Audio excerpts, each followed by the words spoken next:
Welcome to Talent Bus, where I talk with SaaS companies on how they are doing their talent acquisition. In today's episode, I'm joined by Hady Mendez from Slack, and we are discussing everything related to DEI. Super interesting topic, and let's start the episode off by Hady sharing with us what DEI stands for and what does it mean exactly. Yes.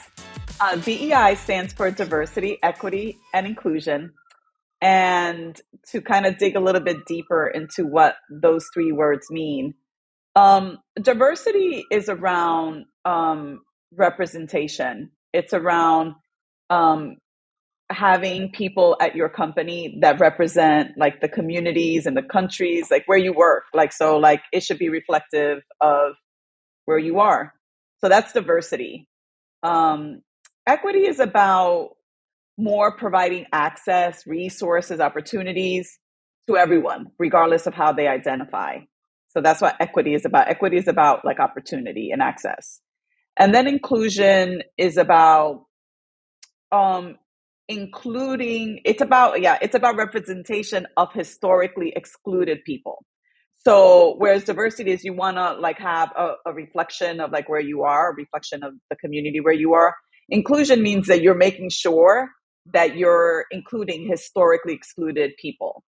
And then in particular, I would say, I will have a little asterisk, and I would say in particular, as it relates to leadership roles, because that's where there is a big deficit. There's a big gap there right now. And then I would also offer that a lot of companies and people talk about DEIB, and the B in that case would be belonging.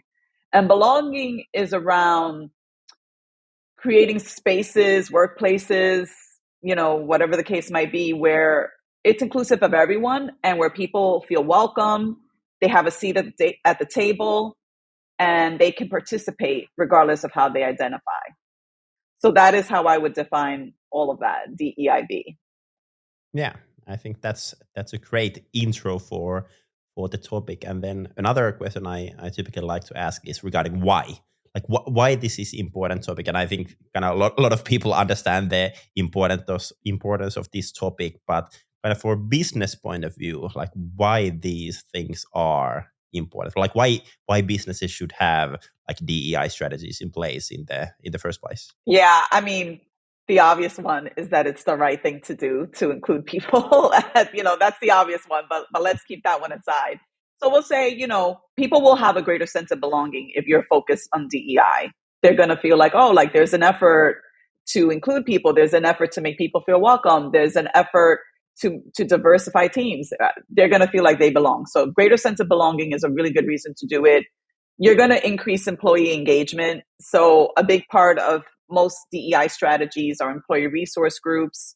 And, we can talk about that more if you'd like, but these obviously play a big role in employee engagement. So people feel like, yeah, there's people like me. And when it's Black History Month, we're going to recognize it. And when it's Pride Month, we're going to all walk in a parade together. And so people are more engaged, to the degree that a company is committed to DEI. And then this is the important one. This is the one that I think companies probably at the end of the day, this is, I think, what's driving it. When you have more diverse, innovative, and creative teams, that is going to lead to higher productivity and performance. People are going to be doing their best work. When I like coming to work, when I feel included, when I feel seen, when I feel heard, when I feel valued, I'm going to come and I'm going to give it 100%, 110%.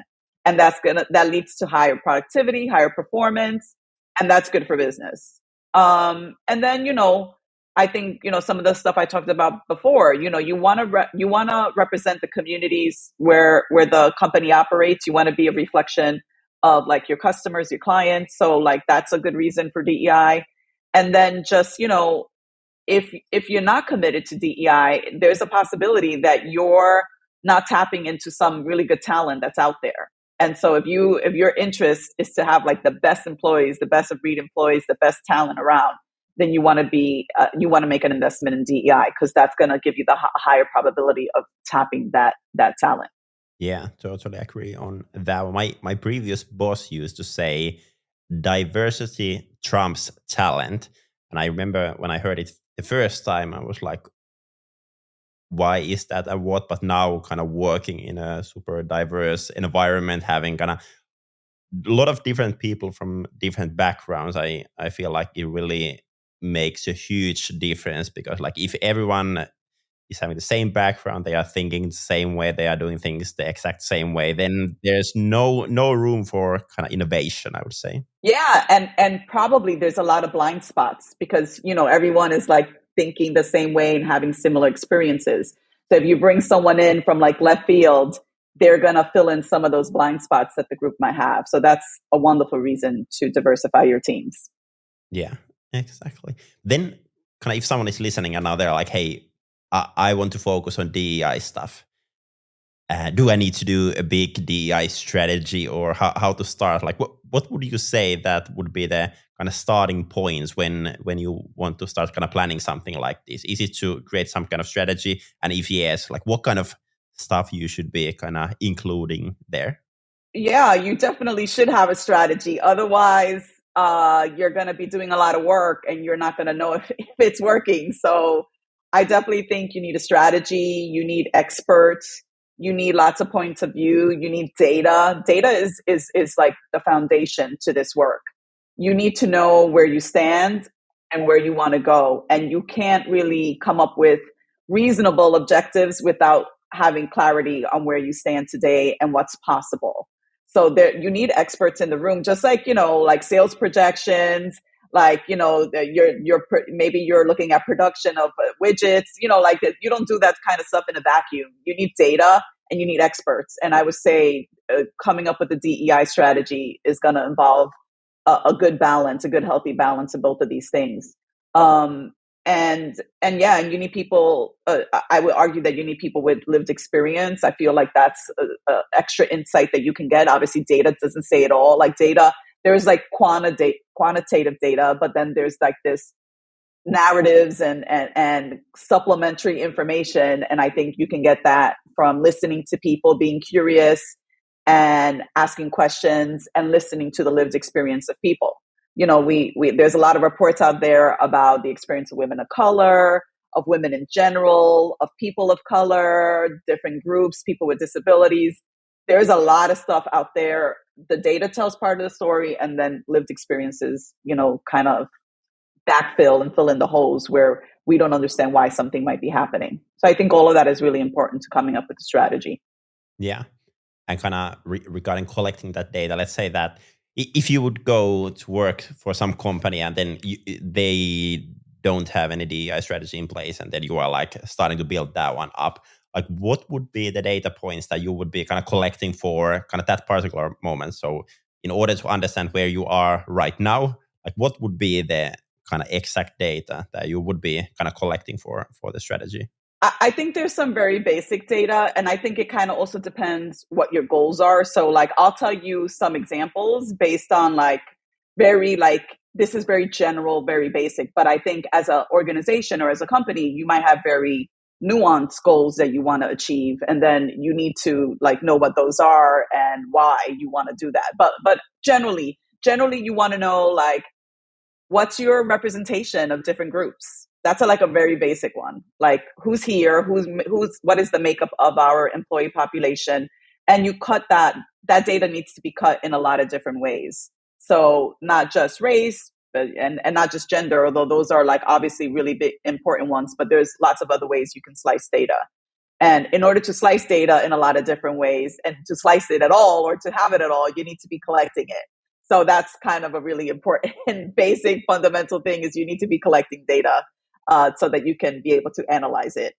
The other thing is, recruiting efforts. Like what are our recruiting efforts? If we identify, after looking at representation, we identify a certain population that we really want to go after, what are we going to do on the recruiting side and how, are we making progress? Are we having an impact? Are we increasing the numbers in the direction we want to? Are we increasing the right numbers and, the right population that we're actually targeting? So if you start off with representation and you see what you got, and then you see where the opportunities are, and then you want to start implementing maybe some recruiting strategies, and then you want to measure and track whether that's being effective. I think the other thing companies want to look at, the other side of recruiting, is retention. So like, I'm going to recruit all these people, but like, are they staying here? Because if you are like recruiting like mad, and then you look at your representation and the numbers aren't there, then you might have a retention problem. So retention is really important. I think those three things are really important: representation, recruiting, and representation, recruiting, and retention. So there's three R's so far. And then I would say, obviously, you wanna measure, do people have a sense of belonging? Because that's an early indicator that you might be on your way to a retention problem. So that's an important one. And then you want to also, I think, be mindful of like intersectionality. That's an important one, because you could say, like, for example, we're looking at our women numbers, and oh my God, our women numbers are great. And then we look at our underrepresented numbers, and those numbers are flat. They're not growing. They're kind of flat, or maybe they're even lagging. That might tell you that while the number of women, total women, is growing, maybe underrepresented women are not growing at the same rate. And maybe that's an opportunity for you. So if you don't do this intersectionality, if you don't like double click on the data, you might miss something.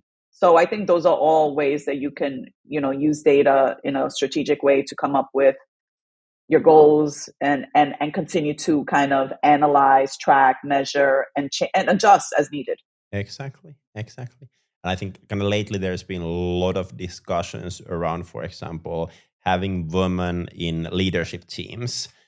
But should companies be kind of measuring things in like all the levels? Because I feel like typically we hear a lot of speech, for example, that in leadership there isn't enough women, but then, for example, there might be some other sector where there is like 80% of women, or there might be kind of, let's say, engineering teams that are 90% of men, but kind of, for example, can companies affect on that one if the actual problem is on the education? So like 90% of people who go to engineering schools are men. So like, in what level you think like companies can affect that one, and in what level it's kind of a bigger problem in the world?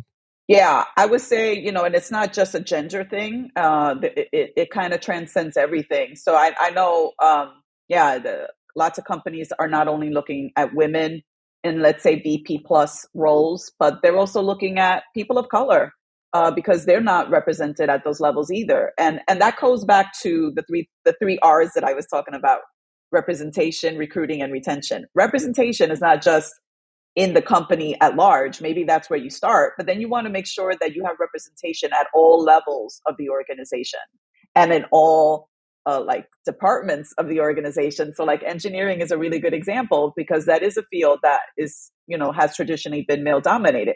But there have been a lot of programs, a lot of initiatives, a lot of organizations focused on that and on STEM, and working with girls at much younger ages. There's like Girls Who Code, and just so many different initiatives. So like now there's not an excuse. Like there's an organization called Latinas in Tech. There's Afrotech. There's a lot of organizations, partners, initiatives, programs, work being done to get, as an example, more women in engineering, and also like in particular women of color or people of color. So there's not an excuse now to not have a diverse engineering team.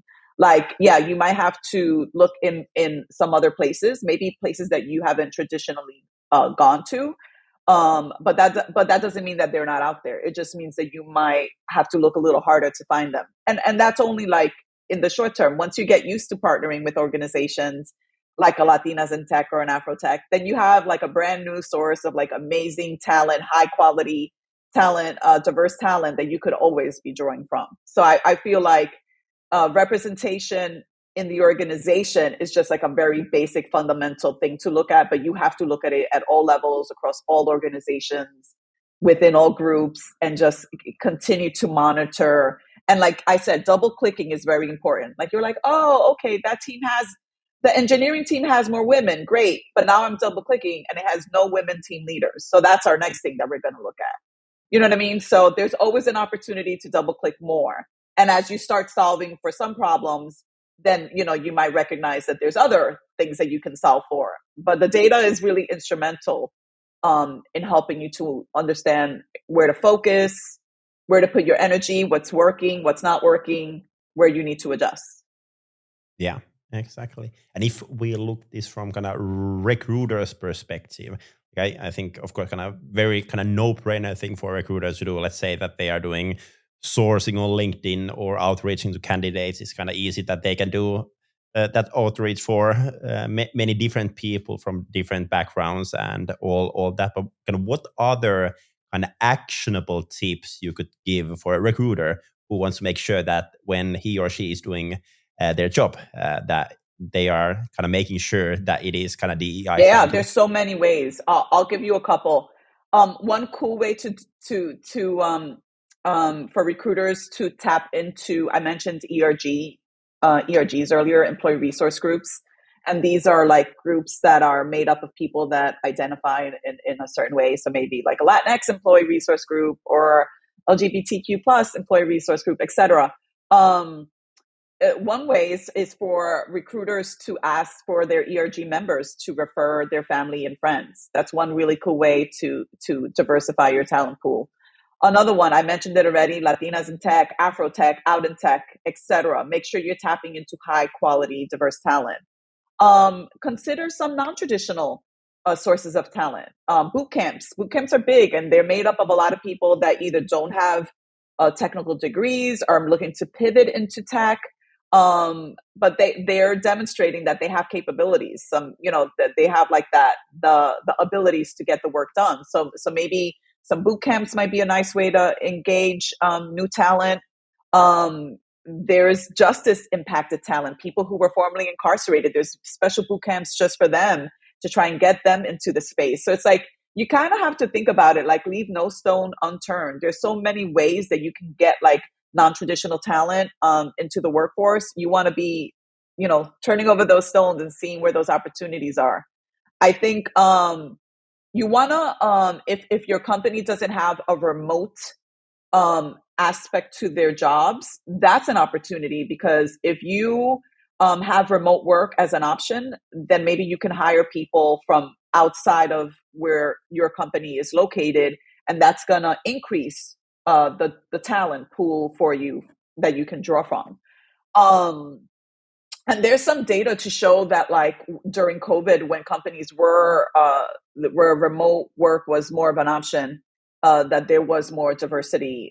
That led to an increase in diversity because there was a lot of more places that people were hiring from.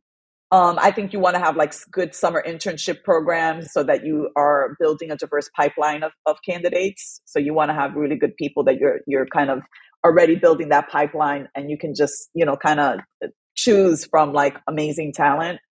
And then there's the other side, I would say, that recruiters need to pay attention to, is the other side. So that's all, everything I said up to now is all about getting the diverse talent. But you also have to make sure that you're managing the biases. You need to remove the bias from the process, because I could bring you all this diverse talent, and if you have this narrative in your head about how certain people are and how certain people work and what certain people can achieve, it's still going to be a problem. So you need to make sure that there's training around inclusive hiring.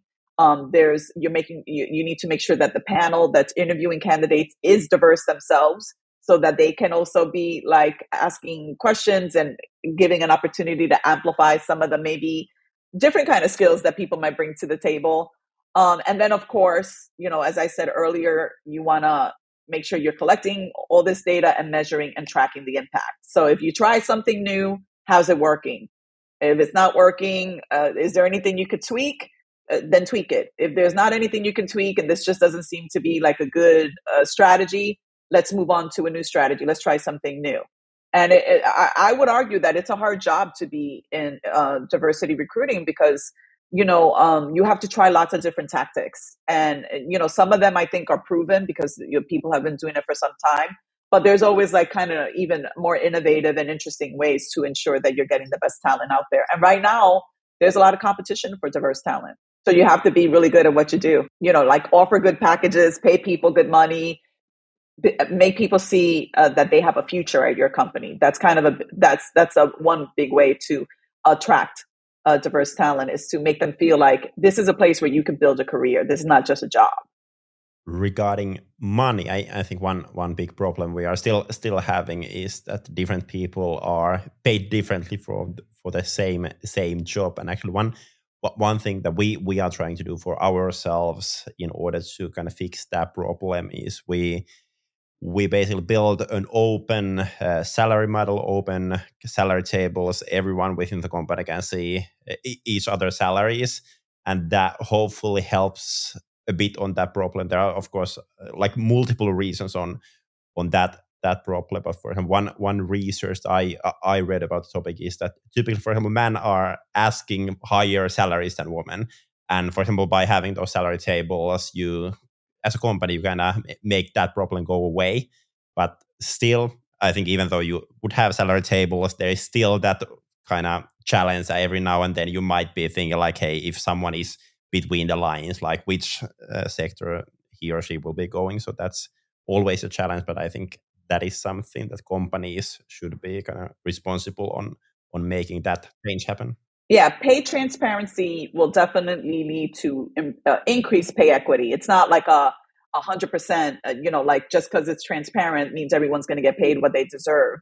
But it definitely leads to better pay equity or improved pay equity because now you have ranges to work from, and that type of information is priceless for people who maybe don't always have like an inside person to help them with this information. So there might be some people who just like, I know somebody at Google, I have a contact somewhere here, my uncle works over there, my dad works over here.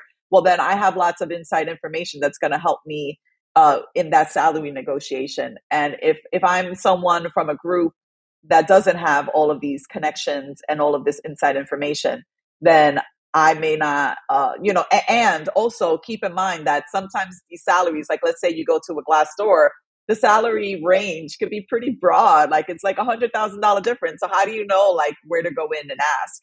So I do feel like a lot of, like in New York State right now, and I know there's other places too. New York State now has a pay transparency law. So companies have to disclose what is the range for each job that they post. So that's brand new. That started, I think, November 1st. So it's been like about a week, 10 days that it's in effect. And that's kind of a big deal because now people have more of that inside information that they didn't have before. It's still, I think there's still opportunities to even improve the process more, like just pay everybody the same thing for the same job. I think that's a good example, like a pretty reasonable option. But I do think there have been some improvements to that process. And actually, in the European Union, there is something similar coming up in the upcoming years that for companies in a certain level, if I remember correctly, it's companies with more than 50 employees. Awesome. In the future, they need to kind of share their salaries openly when posting a job opening. So I think that's like super good thing. Yeah, it's just the ranges. Sometimes those ranges are pretty big, and so then you're still kind of like, well, where am I? Like it's a $50,000 difference. It could make a pretty, it could be $100,000 difference. So it's like that's a pretty big difference, and we know that women and people of color usually find themselves in the bottom of that bracket. And I don't know if I'll tell you an interesting stat, and I hope I get it right. But like, it's at least I know I'm in the right neighborhood. But I believe Latinas, so I'm Latina. I think I mentioned this to you earlier. Latinas in the U.S. Make 54 cents to the dollar that a white non-Hispanic male would make. So it takes us until December. In fact, Latina Equal Pay Day is coming up next month. So I think it's like December 8th or something. The average Latina for the same job will make what a white non-Hispanic male made the year before. So it almost takes me or people like me 2 years to make what our white male non-Hispanic counterparts make in 1 year. So that's to show you the discrepancy and how this is pretty significant. This is not like small potatoes. It's not like, I make $50 a paycheck less than you. This is like a whole year's salary practically. That's a big difference. Yeah. One question I was asking for myself when I invited you to this podcast was like, what does a director of equality does, like day-to-day life? Like what is your job? We've been talking a lot about these kind of topics here today, but kind of working full time around these topics, like what is a typical like work week for you? Yeah, every day's different, but I'll tell you some of the things that I do. So I mentioned DRGs. I'm going to mention them one more time, and I we have employee resource groups, and I support them. I meet with leaders. I find out how I could be I guess advancing their efforts. We think strategically about things that we should be doing as a team. So I definitely spend a fair amount of time supporting the employee resource groups. I've talked a lot about data, so I look at the data, share the data, talk about the data. The data needs to be shared. It's not going to be shared with everyone because a lot of it is sensitive. But people need to be looking at the data and talking about the data and identifying like where some opportunities are. So that's a big one. I think we have goals as a company around equality, and we need to be revisiting these goals and making adjustments so that we are sure. So let's say we have a goal. Are we tracking to the goal? If we are not tracking to that goal, what are some things that we can change or adjust or do differently so that we can make sure that we achieve our goals? And our goals are public. So a lot more companies are doing that these days. In fact, I would say it's a red flag if you are applying for a job at a big tech company and they're not sharing their DEI goals. So that's pretty public information now. People share what the goals are, and people share how they're tracking towards those goals. And that's very important. That transparency is very important, not only for potential employees, but for employees themselves. I want to know what's happening. So there's twofold. You want to make sure that the transparency is there for everybody. I also spend some time developing content or hosting events that get people more comfortable with talking about DEI and asking questions. I think an important thing that I spend time on is showing what good looks like, especially as it relates to active allyship. So, as a lot of people are like, okay, I'm sold. This is great. What should I be doing? And it's like, okay, well, it depends where you are. If you're like a hiring manager, you should be building inclusive teams. If you are someone who's more senior in the organization, maybe you should be mentoring some junior people. If you are in the position to sponsor some underrepresented talent and employees that are have really high potential, you should be sponsoring these people because oftentimes a lot of underrepresented people don't have sponsors in the organization. So showing people what good looks like and how to put their advocacy and their allyship to work is very important. I also spend a fair amount promoting our enablement activities. So the people need to understand the language, the terms, like I said, get to practice what good looks like, understand, things that maybe they're not familiar with, understand what privileges, what influences, how they can leverage that to help other people. So, learning about inclusive hiring practices, learning how to deal with microaggressions, all of that is really important. And so I spend time making sure that people are signing up for training and getting enabled. And then just really ultimately locking arms and partnering with other people in the organization that are doing similar work. So I partner with recruiting. I'll partner with the communications team. I partner with the enablement team. I'm partnering with people who are focused on strategy, employee advocacy, whatever it might be. There's a lot of people in different pockets of the organization that are doing this work. And it's locking arms and seeing we're going to be more stronger and more impactful if we kind of move together and kind of partner in this work. Sounds like an interesting job to have. Lastly, one more question, and then we are done for today. I've been having fun. Yeah, it's been fun.